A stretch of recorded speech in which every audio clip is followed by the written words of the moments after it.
Religion is the fuel to slavery. How do you practice it knowing it enslaved and killed your ancestors? The Bible was used to justify slavery. Then Africans made it their path to freedom. Join me, Nkuli the Great, and embark on a journey of spiritual emancipation.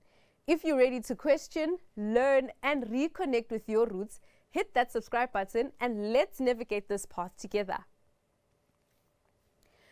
In today's video, I want to correct the narrative this gentleman wants to promote. The narrative that Christianity had a positive impact in Africa. By religion, Dr. Khatebe is speaking about Christianity. This brings us to an interesting point where I want us to discuss the impact and the significance that religion, quote-unquote Christianity, has played in the world. There is historical proof that colonization was forcefully brought onto Africans mainly through slavery, and it is evident that through the process of slavery, religion was introduced. Dr. Khatebe speaks of every religion under the sun, not solely Christianity. Although Christianity, as Dr. Khatebe says in the video, is embedded in the very systems we follow today. Isn't that not enough to see the impact on the thoughts, behavior, decision-making in our society? The schools and universities were built to fast-track their religion and agenda. They weren't trying to civilize or build Africa. It was done to enslave African minds and let Africans hate their own identity. Connecting with our elders, even when they've passed on, is so important. The fact that Christianity preaches, let the dead be dead, is a big step that led to Africans losing their identity. We do not worship our ancestors. We acknowledge them and they guide us in certain parts of life.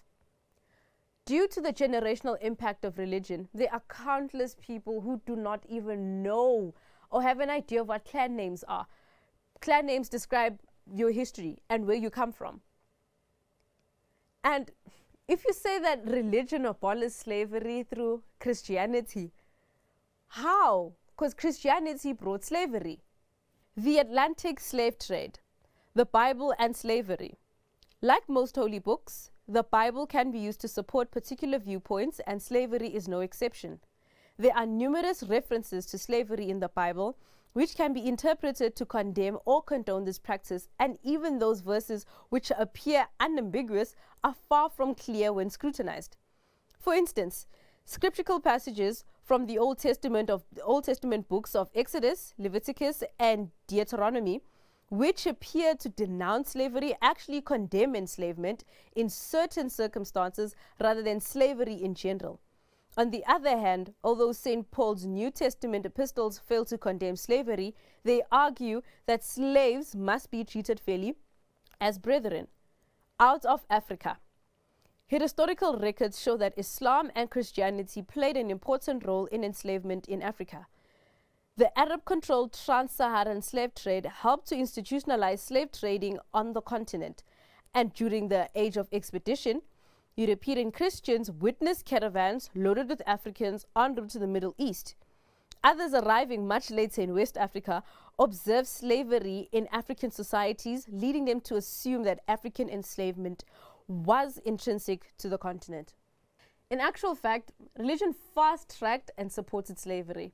Slave Bibles had to be introduced to Africans at the time of slavery, and the slaves had to be taught and forced into the Dutch way of living just to stay alive, as not accepting Christianity would lead to death penalties, which obviously scared our ancestors into being Christian. The role of the Christian church.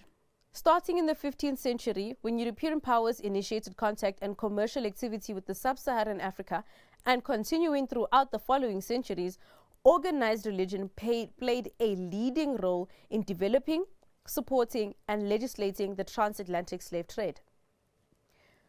Rooted in a belief that their duty to spread Christianity justified their actions, religious organizations did not only embrace human trafficking and the enslavement of millions of Africans, they actively participated. Religion has mentally enslaved and crippled African minds, crippled their critical thinking capabilities, so much so that African people don't ever wonder or even look into their own African history. Slavery convinced our ancestors and ourselves to accept the bare minimum, accept that we are the problem, yet we share the same religion as our oppressors, the same religion that gave our oppressors the right to quote-unquote free us. If you do your homework, you will see that religion is no more than a few thousand years old. Africans have lived longer and existed far longer than Christianity and religion altogether. Africans, our ancestors, were force-fed into a fantasy to look for a higher power in fantasy texts. Our true power lies in practicing our spirituality. Practicing our spirituality in the African context. Imboni Dr. Uzuleza Khatebe is the leading custodian of African indigenous spirituality in this era. It is sad and heartaching to see my fellow African people still feed into this fantasy of religion. I am spiritually emancipated, and my content is for those who are like-minded and for those who seek guidance and clarity. I pose this question to you. How are you practicing Christianity or religion as they were at the forefront of slavery? How are you fighting an African who is spiritually liberating you? How is it after a gruesome history and hate crimes against Africans, are you still supporting that religion? Religion is the greatest form of mind control ever invented.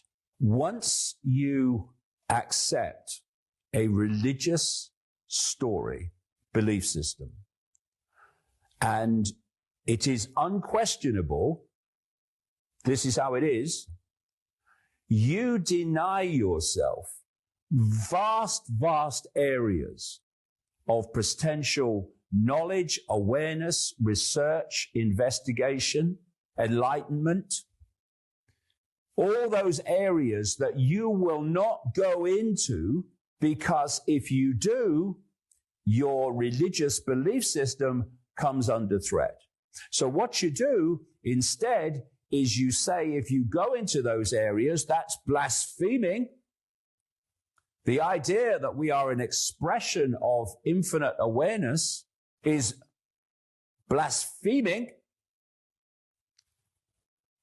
because they don't want you going into those areas. They want you in a belief system corral, which they circle the wagons around and tell you that's all you need to know. And if you've got questions and they can't be answered without going into these other areas, then it's because God doesn't want you to know the answers.